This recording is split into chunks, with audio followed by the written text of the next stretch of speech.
আমার কৈশোরে কবি সুনীল গঙ্গোপাধ্যায়। শিউলি ফুলের রাশি শিশিরের আঘাতও সয় না। অন্তত আমার কৈশোরে তারা এরকমই ছিল।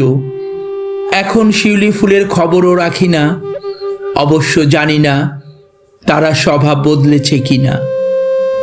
আমার কৈশোরে শিউলির বোটার রং ছিল শুধু শিউলির বোটারই মতন, কোনো কিছুর সঙ্গেই তার তুলনা চলত না।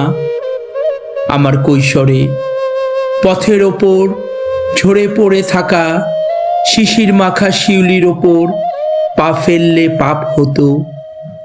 আমার পাপ কাটাবার জন্য প্রণাম করতাম।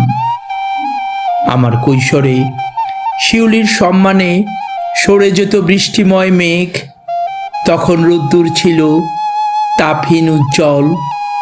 দুহাত ভরা শিউলির ঘ্রাণ নিতে নিতে মনে হতো আমার কোনো গোপন দুঃখ নেই, আমার হৃদয়ে কোনো দাগ নেই।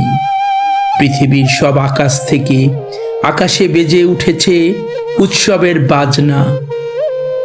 সাদা শিউলির রাশি বড় স্তব্ধ, প্রয়োজনহীন।